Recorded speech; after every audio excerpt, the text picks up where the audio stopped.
Hello and welcome to Dateline Lagos on Channels Television. I'm Ayo Tunde Balogun. Coming up on the program, Governor Sanwo-Olu inaugurates Oyingbo Flyover. State government announces close monitoring of illegal construction on waterways corridor, and Governor Sanwo-Olu commissions the Yaba overpass. This week's edition is all about infrastructure, kicking off with Oyingbo in Lagos mainland, where residents of the area welcomed a new flyover inaugurated by Governor Babajide Sanwo-Olu to separate vehicular movement from the Red Line Rail mass transit. Take a look. The Oyingbo overpass is another road infrastructure unveiled for the Red Line Rail project that would separate vehicle and train movements in the Oyingbo area of Lagos mainland. The inauguration of the project has brought together dignitaries from the state and beyond. These include the governor of Ekiti State, Abiodun Yebanji, who is a special guest for the day.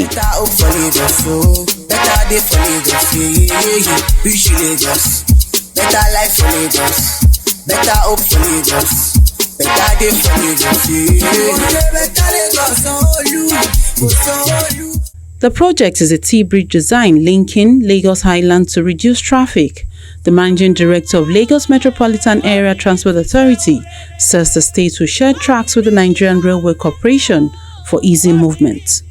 The Red Line project, the Red Line Oyingbo Overpass Bridge, has a total of 717 meters and it is a T-bridge.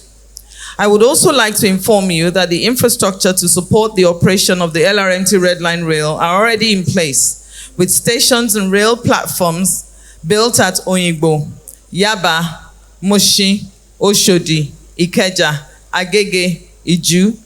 By and large, the whole system will be ready for testing operations from the first quarter of next year, with the infrastructure ready by the end of the year.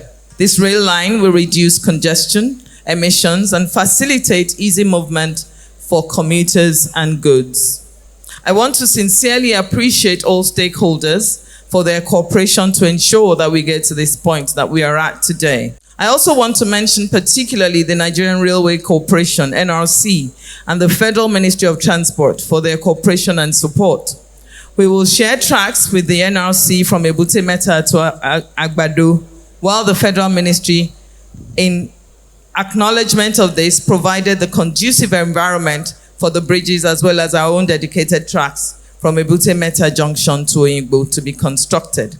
Other state officials speak on the significance of improving transportation efficiency in the state. The State Strategic Transport Master Plan, STMP, is very clear and specific on the transport projects and infrastructure required to make our beloved state competitive among the College of Cities. The Lagos Rail Mass Transit projects are a subset of the STMP, which prescribes 6 rail lines and 1 monorail for Lagos.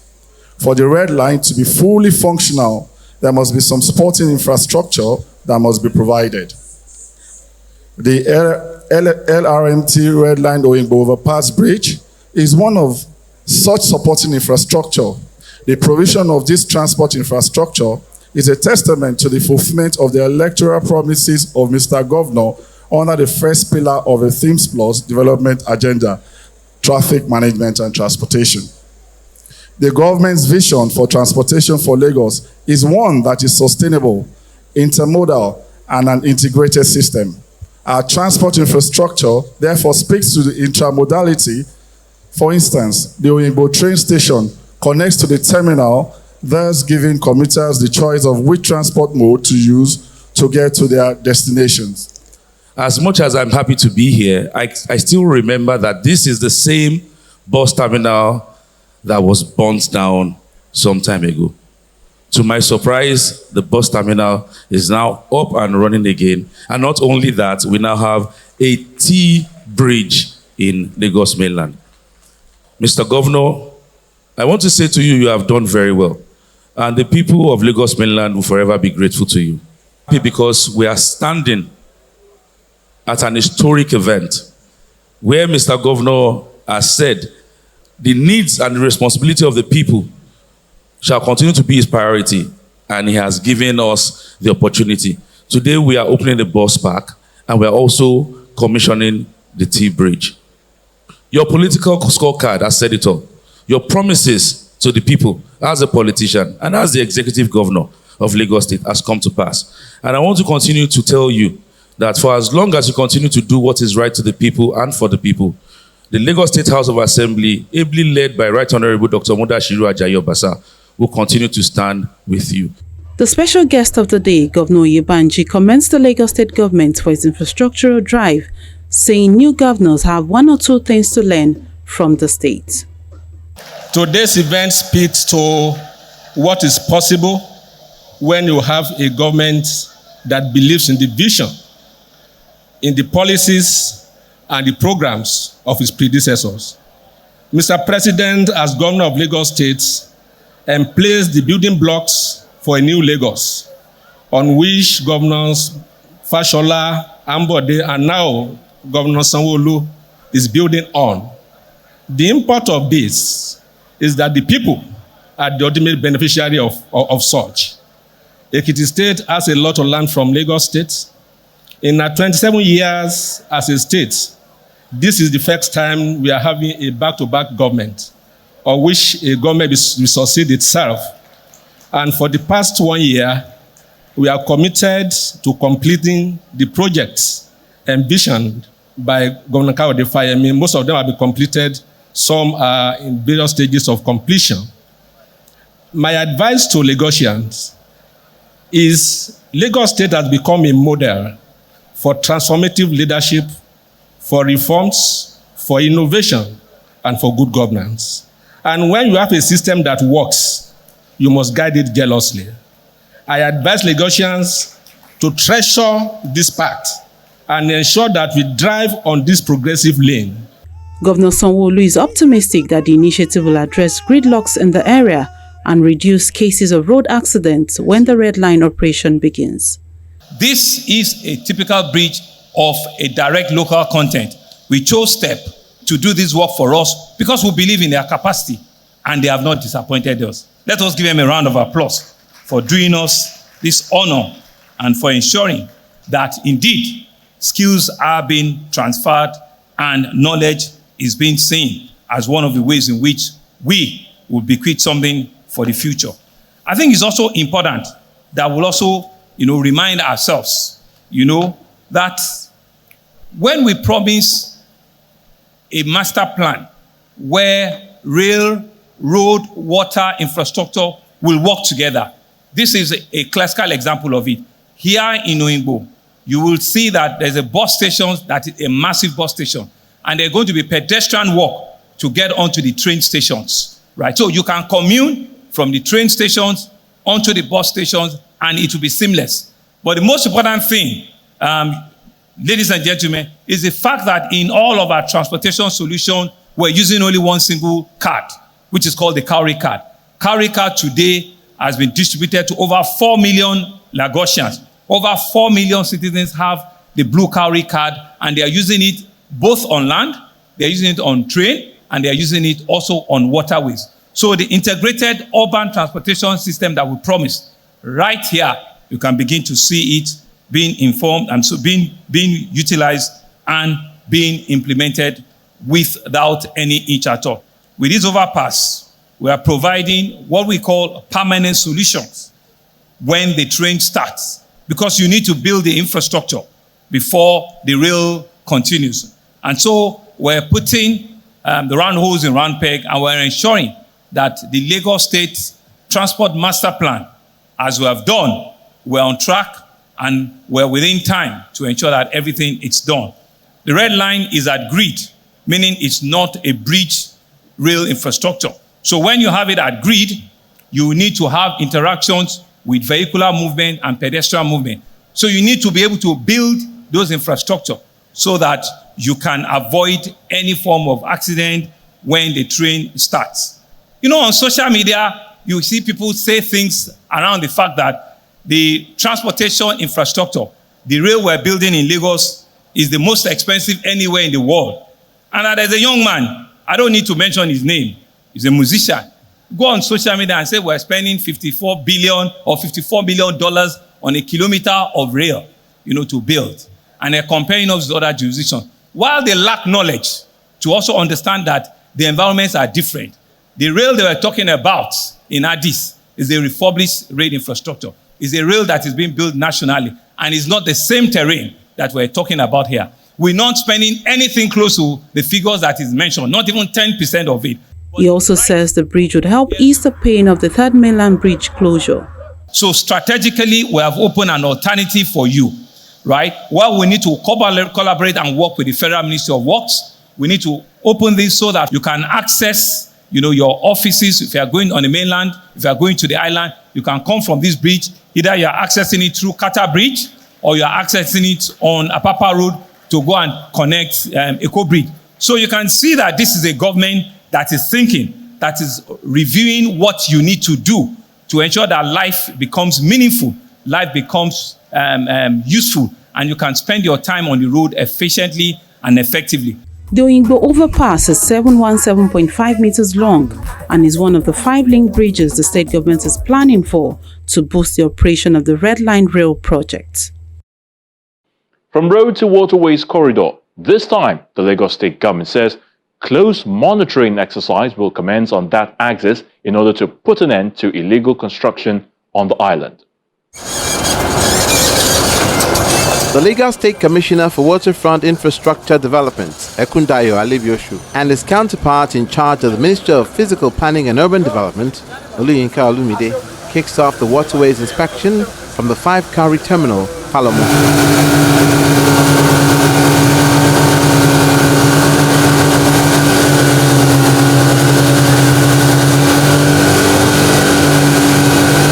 The assignment for the day is to identify illegal activities and unapproved construction ongoing on the waterways.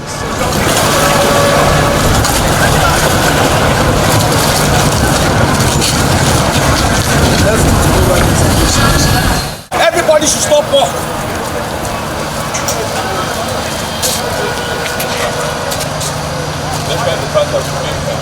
The first stop is Queen's Drive in the Ikoyi area of Lagos Island, where a building under construction was sealed for contravening physical planning laws.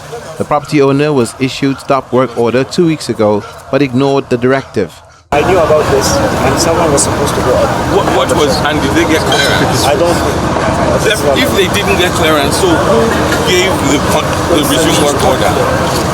Who gave the resume work order? Taking a view of Osborne Foreshore, Banana Island as well as Lekki Foreshore, while on the waterways to have a glimpse of property owners who've engaged in illegal dredging and land reclamation.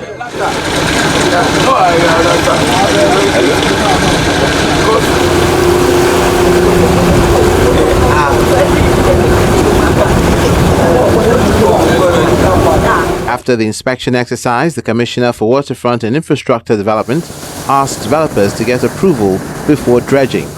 We have issues of illegal, I call them illegal and indiscriminate dredging.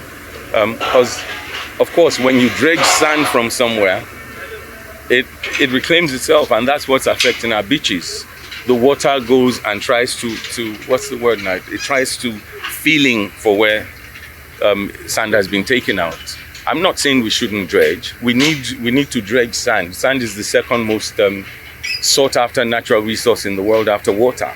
But the question or the issue that's involved here is that we need to control, we need to do sand search, we need to know where there's adequate sand, we need to control the number of people dredging there, we need to move elsewhere, and we should be able to tell them, okay, you have to live here for the next few years, let it reclaim itself and move elsewhere. And that's the reason why we're saying there's need to control. We do give approval for land reclamation, and that's why quite a number of people have sent in requests to be granted permission to reclaim lands, even islands. Unfortunately, we have cases of several people from coming on water, going on water with the Honorable Commissioner, the PS of Fiscal Planning as well, and the PS of Waterfront. We had to go out together so that we can have, the arrow pierces with 1 point.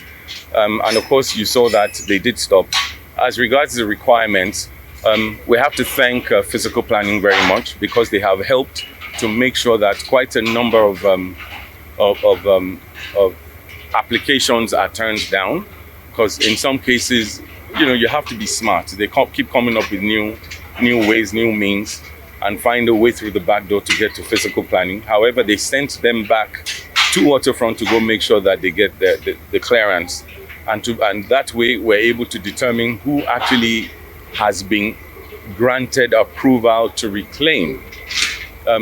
Outside of that, they even need to go to the environment to get their drainage applications looked through. They need the EIA reports. They need the TIA report from transport. We need to see the titles. They demand for the titles to make sure that they're indeed the true owners. We require for the bath survey, the hydrographic survey, and several other things. For the Commissioner for Physical Planning and Urban Development, those found guilty of illegal construction will face the full wrath of the law. Laws are clear, establishing physical planning in the states, that all development needs to get approval before you commence construction. And not only that, you also need our control in terms of certifying the various stages of construction. So even if you have approval and the construction is done without control, you still violate the law. But most importantly, on the waterway, as we've seen today, majority of them probably do not have approval, which we have marked, and we are going to compel them to do what is lawful. Those of them that have approval, because it's a waterfront property, they have extended beyond what was approved. Some of them have even gone building fairly above what was approved in terms of number of heights. So all these will stop the site, and they're going to meet us, we're going to review it, and they're going to be penalized according to the law. So I'm using this opportunity to warn our brothers and sisters who are in the habit of doing this, that they should stop and come forth to do the right thing. Lagos is a low-lying area replete with structures that threaten the state due to climate change. The state government says it's ready to go after those involved in illegal construction to keep the city safe. And finally on the program is also the Yaba Flyover infrastructure, which is one of the 5 bridges constructed by the Lagos state government along the Red Line rail corridor, and now open for motorists by the state governor himself, Babajide Sanwo-Olu. A number of flyovers are being constructed by the Lagos state government to separate vehicle and train traffic without interruptions at designated intersections on the Red Line. One of them is the Yaba overpass, which has been completed and ready for use, a landmark project kicked off by Governor Babajide Sanwo-Olu 4 years ago, and the governor is here to inaugurate the infrastructure.